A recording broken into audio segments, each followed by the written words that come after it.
এমনিই শিশুরা ডিভাইসে আসক্ত হয়ে পড়েছে। এখন যদি আবার স্কুল থেকে বিরত রেখে তাদের হাতেই ডিভাইস দিয়ে দেওয়া হয়, তাহলে তাদের মেধার মৃত্যু ঘটবে। শুধু কি তাই, একটা শিশু যখন স্কুলে যায় সে একটা সঙ্গ পায়, অ্যাসোসিয়েশন পায়। কিন্তু সেই শিশুটা যদি ঘরে বসে থাকে, তাকে যদি বলা হয় ঘরে বসে ক্লাস করুন, শিশুরা হচ্ছে চপলা চঞ্চল। ক্লাসরুমে ঢুকে একটা মাত্র বা দুইটা দরজা, শিক্ষক খেয়াল রাখেন কে নড়াচড়া করে আর কে মনোনিবেশ করে।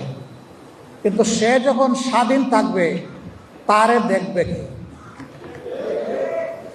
সে যদি ডিভাইস টেবিলের উপরে ফেলে রেখে গিয়ে খেলতে লাগে, তাও তো করার কিছু নেই।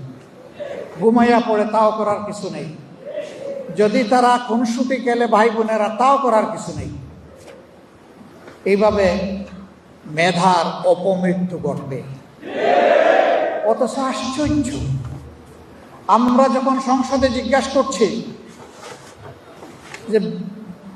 যে সমস্যাটা এখন বিশ্বব্যাপী চলছে, এটা বাংলাদেশের সৃষ্ট নয়, আমরা বলছি যে আমরাও সহযোগিতা করতে চাই এই সমস্যা উত্তরণে।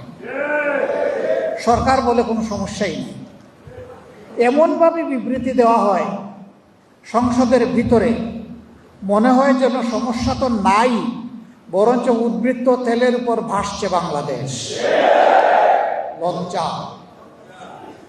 আমরা জিজ্ঞেস করেছি, তাই যদি হয় তাহলে এক একজন গাড়ি চালক, এক একজন বাইক চালক কেন তাহলে পেট্রোল পাম্পের সামনে গিয়ে ঘন্টার পর ঘন্টা তাদেরকে অপেক্ষা করতে হয়? কিলোমিটারের পর কিলোমিটার কেন লাইনে থাকতে হয়? কেন তাদেরকে রোদে শুকাতে হয়? কেন তাদেরকে বৃষ্টিতে ভিজতে হয়? বাইক চালকরা বলছে, আগে 7-8 ঘন্টা দৌড়াদৌড়ি করতে পারতাম, এখন তেলের কারণে 3 ঘন্টাও বাইক চালানোর সময় পাই না। জনজীবনের সকল ক্ষেত্রে এই দুঃসহ যাতনা নেমে এসেছে। আর সরকার জাতিকে বলছে তেলের কোনো অভাব নেই। এটা অবশ্য ঠিক, তেলের অভাব কার জন্য নাই এটা বলে নাই। কারো কারো লোক ড্রাম ভর্তি করে নিজেদের ঘরে, বাঁশ জাড়ে, গোয়াল করে বিভিন্ন জায়গায় তারা তেল রেখে দিয়েছে। পাম্পে তেল পাওয়া যায় না, লেখা আছে তেল নাই বন্ধ, কিন্তু ওখানে গেলে তেল পাওয়া যায়। 120 টাকা দামের তেল ওখানে গেলে 300 টাকায় পাওয়া যায়। এইভাবে জ্বালানির উপর পাওয়ার নির্ভরশীল।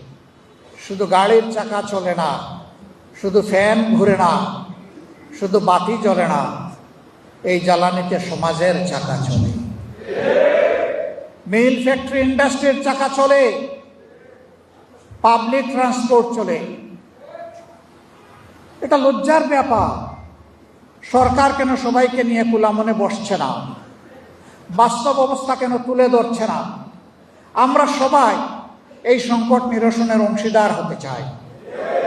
আমরা তো সংকট তৈরি করতে চাই না, কিন্তু কি জানি শুধু একটা লুকোচুরি সব ব্যাপারে আমরা লক্ষ্য করি, কি একটা অস্পষ্টতা। আমরা সরকারকে আহ্বান জানাবো, এটা থেকে বের হয়ে আসে।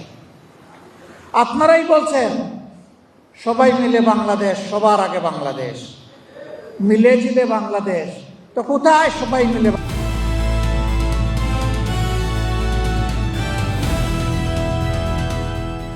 দিনাজপুর টিভি, মানুষের জীবনের কথা বলে।